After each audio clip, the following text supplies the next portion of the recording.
who wrote Everything Egg Freezing, a book that I helped her and Catherine Hundy write, which is a book that I love and recommend to all of my egg freezing patients.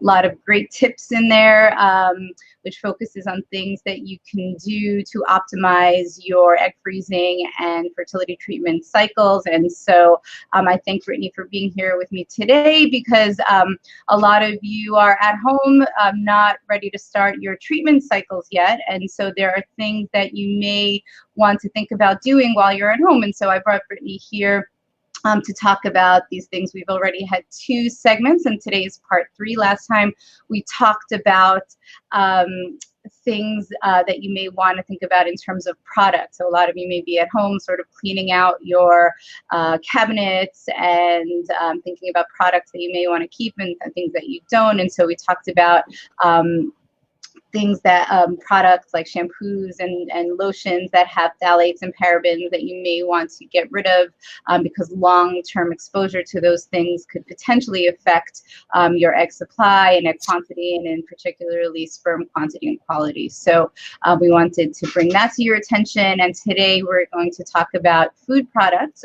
Before I let Brittany go in and speak about some of those things, I wanted to just give everyone an update on what's going on. So at this point, I am here at HRC West LA, still doing virtual consultations, follow-ups. I'm personally coming into the office, but I'm not physically seeing patients unless it's an urgent or time-sensitive nature. At this point, I'm not actually cycling people. But it looks like things are probably going to start up again next week. We are taking this week, which was supposed to be the peak of cases in Los Angeles, and we're going to kind of ride out this week and see how this week does. But if things seem to be going the way they are, we will reassess on Friday, and next week I will give another update where I will let you know if we are, or if I am fully open to seeing new patients in person and to be doing starting egg freezing and IVF cycles and embryo transfers. So please stay tuned for that update. That will be next Tuesday, and that will be posted on my Facebook to give you that information. And then part 4 of our segment with Brittany, What to Do While You Wait, will also take place next week as well on Thursday. And so please stay tuned for that. So again, a lot of you are home because of essentially the stay-at-home order, and because it's safest to do so at this point where we are trying to limit the infections of coronavirus. And we know that just staying away from other people, staying at home, is really the best way to control the infection rate. And we seem to be doing a good job of that, at least here in California. So we hope to keep that up. And once I think we get ahead of things, we will start to be bringing people in. But again, while you're home, while you're waiting, we want to think about some things that you can be doing at home to make the most use of your time, to make your cycles as effective as they can be. So again, thank you, Brittany, for being here. And yeah, if you can tell us, you know, what can we do in terms of when we're cleaning out our pantry, or we're going to the grocery store, or we're buying things off the shelf, you know, what are some things that we should look for when deciding what things to buy? Yeah, thanks for the introduction. So today I just want to talk a little bit about cans. You know, it seems like a logical choice to select things like dry goods and cans because they last longer, they're preserved for longer. However, I just want to kind of talk today a little bit about why those might not be great for your fertility, and some alternative options as you go down the grocery aisle, and kind of how to stock your kitchen to accommodate for that. So basically what happens is, inside of cans, inside of the epoxy lining, there's something called bisphenol A. The short term for that is BPA. And there, inside of that epoxy lining, this chemical can actually leach into your food over time, which makes it even, you know, worse for cans because you keep them around for so long. So the problem with BPA when it comes to fertility is that it's actually an estrogen mimicker. A fun fact is that, well, not so fun fact, is that it was actually originally created to mimic estrogen. That was its sole purpose, until scientists realized that it would actually be a great for a plasticizer and for this epoxy lining. So with that in mind, we can see how it's probably not great for fertility. So from a male's perspective, it's called the gender bending chemical, specifically because of its relationship with, I'm going to say an un-PC term here, but the correlation with man boobs. Maybe you have the technical term, but yeah, when it's found in abundance, it can actually sort of, sorry, say it again? Gynecomastia. Yeah, I was going to say that, but man boobs seem more fun. And so, you know, obviously for men, testosterone is a very important hormone, but this, when it's mimicking estrogen, it can disrupt that. Now for women, because it blocks the estrogen receptors and can prevent your body from creating estrogen naturally, it also causes issues. So, I mean, not to bore you, but the fertility relationship is pretty strong. Everything from early puberty, infertility in general, abnormal menstrual cycles, premature ovarian failure, early onset menopause, and I mean, the list is long. But when it comes to fertility treatment, it can actually have an impact on the number of eggs retrieved, specifically the number of mature eggs, as well as the quality of those eggs. And if you think about egg quality, that actually correlates with the fertilization rates and the success of IVF. So that's why it is important. Again, there's actually not a lot of definitive research as to the exact threshold at which these transformations occur. But if you have this time while you're waiting, the time is now, carpe diem. It's time to kind of rethink some of your usage of canned goods and whatnot. So basically, I'll just walk through a few of the ways you can get around this. One thing, when you're going down when you're in the grocery store, buy beans in bags instead. Buy them dry. I know it's sometimes a little bit of a pain. You might have to soak them first. You might have to take a little more time to actually make them. However, it's pretty great if you could just do them all at once. I love a lentil. Lentils can be used for a variety of things.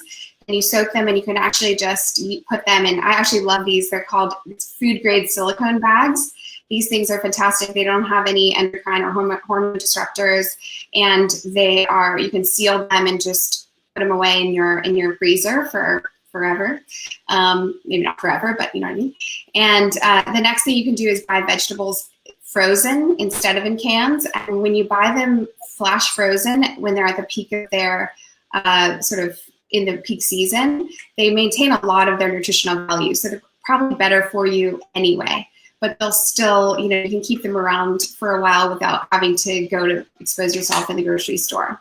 No, that's great. And I'm sorry. We also, just in terms of not just cans, right? We know that BPA can also be in plastic containers, right? Whenever we buy our plastic bottles, it says no BPA, right? So and we know that over time, right, an old plastic container that has BPA in it, we know over time can leach out even more. And so things like plastic containers in your Tupperware drawer, you may want to look at and think, well, does this have BPA? And if it potentially does, and it's really old, well, then that's an even bigger concern, right? So that's another thing to think about, just when you're at home and bored and looking for something productive to do, and you're cleaning out your cabinets anyhow, that might be something to think about.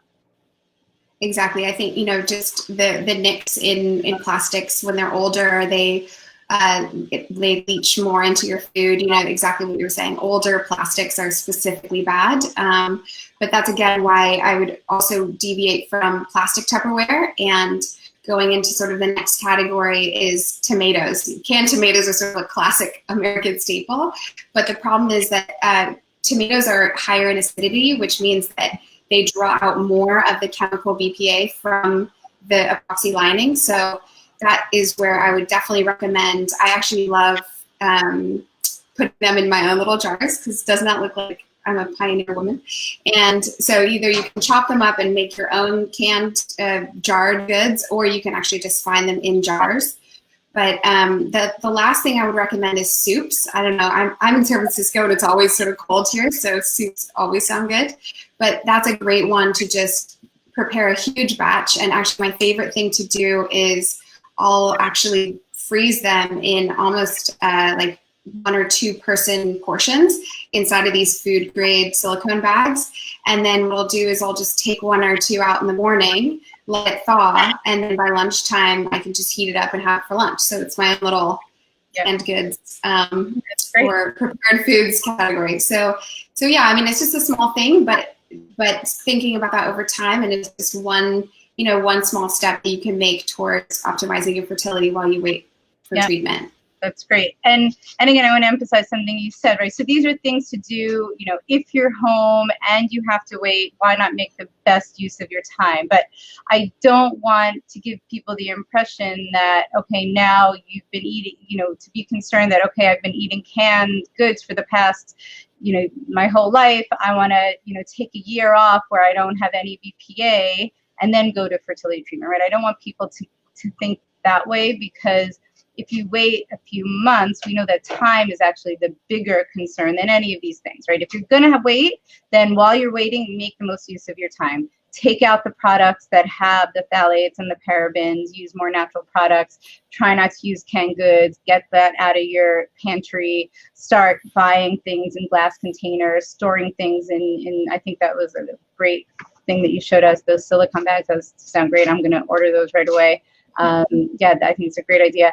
So all that's good. But again, the idea is, don't say, okay, now I'm going to do this for the next, 5 to 6 months, and then I'll do my fertility treatment, because time is probably the thing that's going to work the most against you. But if you have to wait, these are some things that I think are really great tips to think about. So thank you, Brittany, for bringing that to our attention. I appreciate it. Yeah, thanks for having me. And all this stuff can be found on our website, and we also have our Fertility Fit coaching app. So all of those are free right now, especially for people who want to take some proactive, lifestyle choices or make new kind of lifestyle modifications while they wait. Yes, perfect. Great. Thank you so much. And in the post of this Facebook Live, we'll again post the links to your to the blog and to the app. Thank you again to you and Catherine for making the Fertile Fit app available to us and to my patients for free. It's a really wonderful app, and we know that you're doing this essentially in the spirit of COVID. We know that you guys have worked very hard on this, and it's essentially meant to be a paid-for app, but because of what's going on, we recognize your generosity in offering us to us for free. So we appreciate it. Again, it's the Fertile Fit app. Okay, so with that, I will sign off. I thank you all for tuning in today for today's tip for what to do while you wait. And again, please tune in next week. Check out my Facebook page for for the exact time, but I should be expected to give you an update on Tuesday, and then Brittany and I will get back on this venue later on in the week next week. So thank you, and stay home, stay safe, and we'll see you soon. Thanks, everyone. Thank you.